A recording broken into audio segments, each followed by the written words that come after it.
अब सजेगा सिंहासन, जो करना है कर डालो धनु राशि। मित्रों नमस्कार, मैं मयंक त्रिपाठी नव ज्ञान ज्योतिष चैनल पर आप सभी दर्शकों का हार्दिक स्वागत करता हूं। धनु राशि वालों के लिए ग्रह गोचर बहुत सुंदर बनने जा रहा है।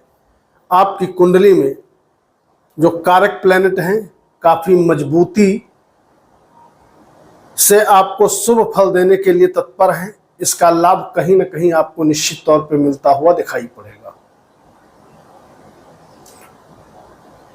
आगे बढ़ने से पहले मैं आपको बता दूं, यह राशि फल आप अपने लग्न कुंडली पर लगा करके देखें, आपको सटीकता ज्यादा मिलेगी।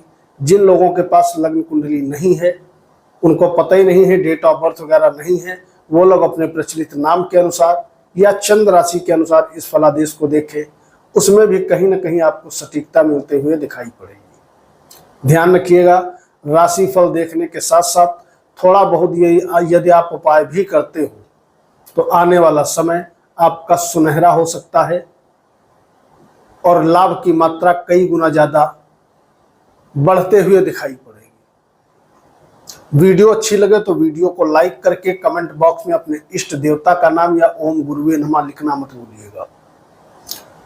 बहुत से लोग जो चार्ट बहुत देखना चाहते हैं वो स्क्रीन पर नजर डालें और देखें प्लैनेटरी पोजीशन किस प्रकार से बनी हुई है। आपकी कुंडली में लग्नेश जो कि रोग भाव में बैठा हुआ है वक्री हो चुका है और वक्री होकर के पीछे की तरफ जाते हुए पंचम भाव की तरफ जाते हुए प्रतीत हो रहा है। दूसरी चीज, शनि ऑलरेडी वक्री चल रहे हैं, अपनी मकर राशि की तरफ जाते हुए प्रतीत हो रहे हैं और इस अवधि में शनि वक्री ही रहेंगे जब तक का यह राशि फल है, अर्थात 10 अक्टूबर से लगा करके दिसंबर तक का।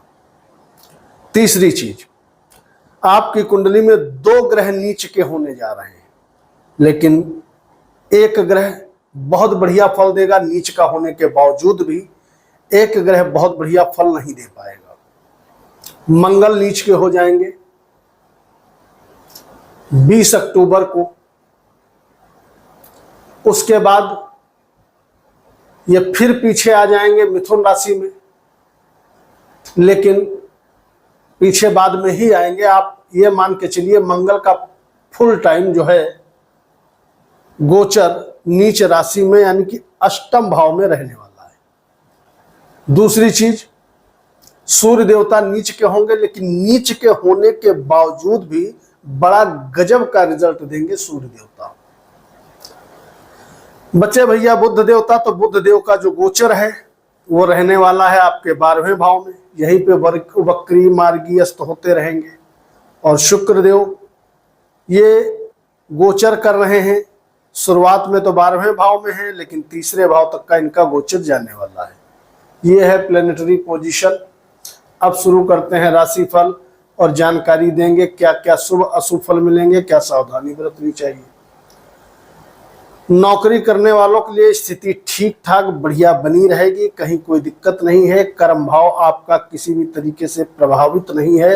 कार्य क्षेत्र में सफलता के अवसर आपको मिलते हुए दिखाई पड़ेंगे।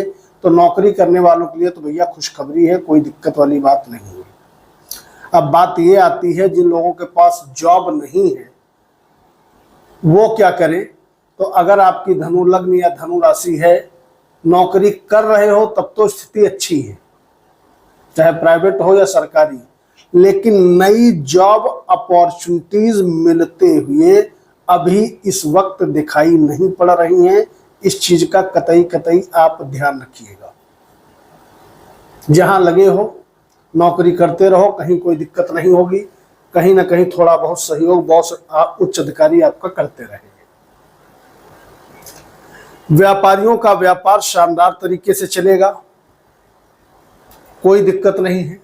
व्यापार से समुचित मात्रा में आपको बढ़िया लाभ मिलता हुआ दिखाई पड़ेगा। विद्यार्थी की यदि बात करें तो विद्यार्थियों के लिए स्थिति ठीक ठाक है, कहीं कोई दिक्कत नहीं। लेकिन अगर प्रेमी जोड़े हो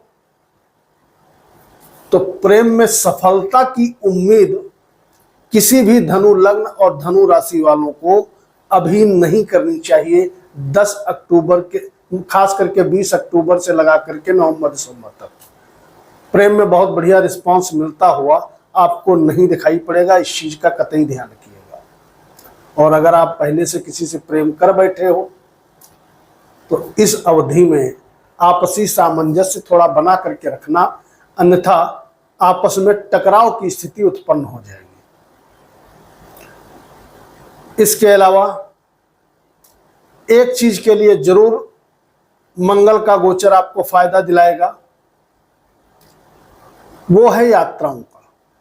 अगर आप यात्रा वगैरह करोगे तो वहां पर रिस्पांस आपको ठीक ठाक मिलता हुआ दिखाई पड़ेगा। बहुत बढ़िया तो नहीं रहेगा, लेकिन हाँ ठीक ठाक रिस्पांस आपको मिलता हुआ दिखाई पड़ेगा, उसमें कोई दिक्कत आपको नजर नहीं आएगी। बात करें अगर वैवाहिक जीवन की, तो वैवाहिक जीवन शानदार तरीके से, सुंदर तरीके से आपका चलता हुआ दिखाई पड़ेगा, वहां पर भी आप बाजी मार ले जाओगे। इसके अलावा भाग्य की यदि बात करें तो भाग्येश आपकी कुंडली में नीच का 11वें भाव में होने जा रहा है सूर्य। 17 अक्टूबर को ये नीच के हो जाएंगे, लेकिन 11वें भाव में बैठ करके सूर्य अति विशिष्ट कारक हो जाता है। यहां पर सूर्य यदि नीच राशि का भी बैठा है किसी के बाई बर्थ कुंडली में, तो भी मान के चलो दैवी कृपा जबरदस्त तरीके से उसके ऊपर बनी रहती है। वो 2 कदम चलता है तो भाग्य 10 कदम आगे बढ़ करके उसका साथ देता रहता है। तो दैवी कृपा के प्रभाव से आपके सभी काम इजीली बनते रहेंगे। हालांकि सूर्य बाद में आपके 12वें स्थान में जाएंगे और लग्न पर भी रहेंगे, तो इसका मतलब ये रहा जब 12वें स्थान पे जाएंगे तो भाग्य स्थान से चौथे हो जाएंगे, लग्न पे जाएंगे तो भाग्य स्थान से पंचम हो जाएंगे। तो बहुत बड़ी राहत वाला ये समय रहने वाला है कि भाग्य आपका साथ 10 अक्टूबर से लगा करके नवंबर दिसंबर तक का कतई नहीं छोड़ने वाला है। तो यहां पर आपके लिए एक प्लस पॉइंट बन जाता है।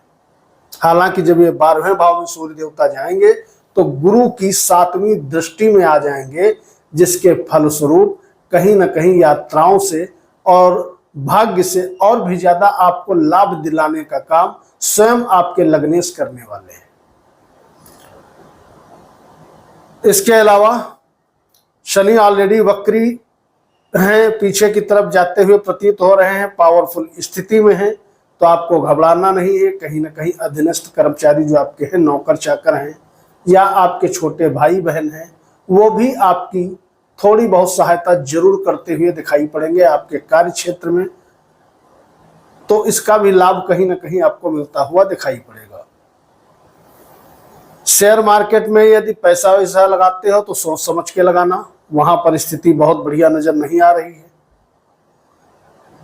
तो निवेश करने से पहले अपनों से एक बार राय जरूर ले लीजिएगा।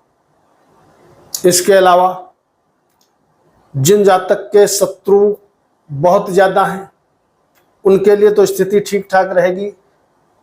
शत्रु आपका कुछ बिगाड़ नहीं पाएंगे, क्योंकि लग्न लग्नेश दोनों ही बड़ा पावरफुल स्थिति में हैं। तो शत्रुओं से डरने की जरूरत नहीं है, आप वहां पर बाजी मार ले जाओगे। लेकिन ध्यान रखना, पैसे का लेन देन आप भी मत करिएगा। जैसे मैंने पिछले राशि को भी किसी को बताया था कि पैसे के लेन देन मत करिएगा, वैसे धनु वालों को भी विशेष सतर्कता ये बरतनी है। जब तक बहुत इमरजेंसी ना हो तो पैसा किसी को उधार मत देना, पैसा किसी से उधार मत लेना जब तक जीने मरने की स्थिति ना आ जाए। क्योंकि पैसा ले लोगे, कर्ज के भ्रम जाल में एक बार अगर फंस गए तो मान के चलो आपको दिक्कतों का सामना निश्चित तौर पे भारी मात्रा में हो सकता है।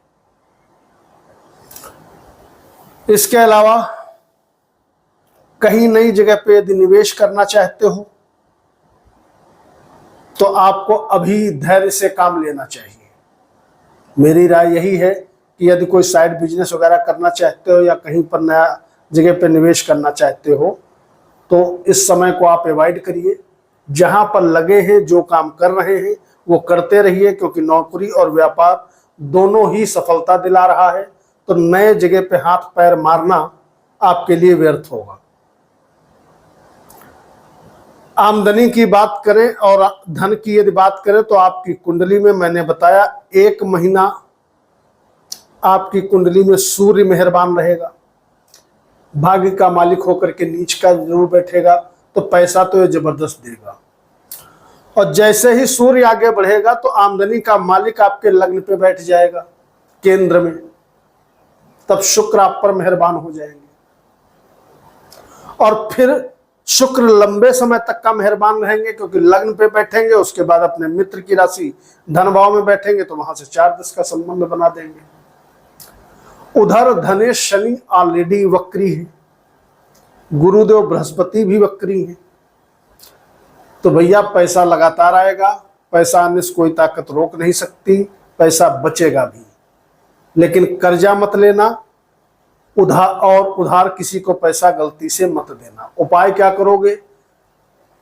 आपके लिए तो रामबाण उपाय एक ही होता है, ओम ग्राम ग्रीम ग्रौम सह गुरुवे नमः या ओम गुरुवे नमः 21, 31, 51 जितना हो सके उतना इस मंत्र का जप करो, आपके जीवन में 4 चांद लग जाएंगे। कल मिलेंगे। मैं त्रिपाठी को अनुमति दीजिए। नमस्कार।